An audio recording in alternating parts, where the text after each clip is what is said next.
Привет guys, welcome to another Medieval 2 online commentary battle. It's an early period battle featuring these guys, the Russians. So it's time for some Kazakh today. As I said, it's an early period battle, so I went with numbers as would be suitable for the Russians. I have 3 of these Dismounted Boyar Sons and 2 Dismounted Druzhinas on each wing as my third battle line. I have 4 Woodsmen as my, actually 5 Woodsmen as my second battle line. And I was expecting a charge early on from my opponent, so I put 4 of these spearmen as my first line to possibly absorb the charge. I have 3 Druzhinas on this wing, and on the other wing, as you can see already in the action, in the thick of the action, 2 Kazakh units. I also have my General's Bodyguards. Now, my opponent, controlling the Papal states, the Papal armies, has went with 5 feudal knights, 10 peasant crossbowmen in the back, a General's Bodyguards, and 4 religious fanatics, 2 on each wing. Now, when I saw his army, the first thought that crossed my mind was, God damn it, why don't I have real good, well, charging cav? Because these Druzhinas are not primarily chargers. They, as you see, they did their damage. This unit is at 60 guys. This one at 75, but not as much damage as I could have dealt if I had some good charging cav, but well, I didn't expect an army like this, definitely. So the second thing that crossed my mind was, holy fuck, that's 10 crossbowmen. The third thing that crossed my mind was I'm gonna have a real nice walk in the park with my opponent, with this army. I really thought I'm just gonna surround him and I'm just gonna kick his butt. I thought these dismounted feudal knights will, well, they are a match for my guys, but I will simply outnumber them. I outweighed them with men, so I thought this would be much easier than it turned out to be. Actually, it will be. I can promise you this: a really tight battle, right up until the end. And only after the battle, I figured, well, wait a second, something isn't right here. So I tried. There goes my general. That's not good because my army definitely relies on morale over here. And as you can see, my guys already started routing some of my woodsmen, spearmen. They are really low on morale. Troops that are low on morale. So that's not gonna do me any good. So I did check his army out, and with 10 crossbowmen and 5 dismounted feudal knights and just 1 general's bodyguard, you can pretty much max out everything. So that's why his guys took way too much punishment, were able to take way too much punishment, at least according to my book. And I think they all have at least armor and weapon upgrades. Probably some of them have experience upgrades, or his crossbowmen have the upgrades, have more upgrades. I don't know. Bottom line is, this is not good.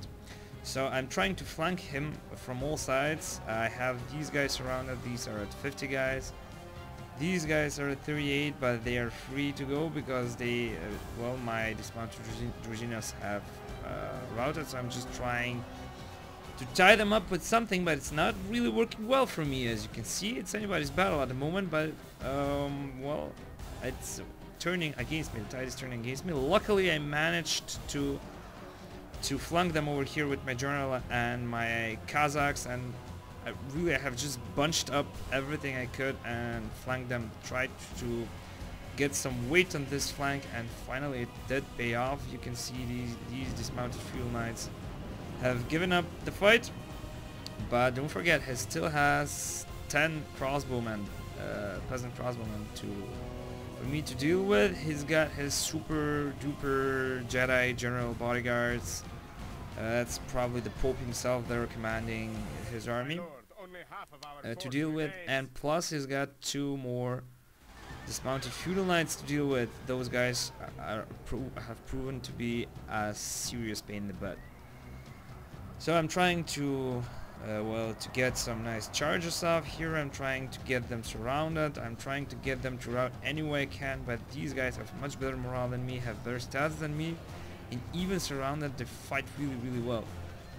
Basically, the rule of thumb in this game, finally, there goes his general.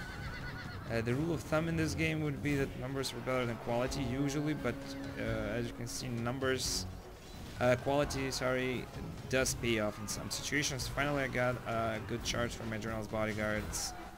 From here, these guys have also routed, so the whole of his Dismounted Fuel Knights line has routed. It was a really costly route because, as you can see, I'm left with some Woodsmen over here, Spearmen and stuff. Only on this wing I have managed, where my attack was basically the most sharp, the most powerful. I have managed to get some of my guys to survive. Basically, some of my good units, the Dismounted Boyar Sons predominantly. Everywhere else, well, if it weren't for my cav, I'd be pretty much dead. I have some Dismounted Druzhinas over here, as you can see, Dismounted Boyar Sons. These guys are totally bloody, as you can see. That's proof of how tough this battle was for these guys. While they're just chilling, the Dismounted Fuel Knights are running away. And I'm chasing down his crossbowmen with my Druzhinas and my General's Bodyguards.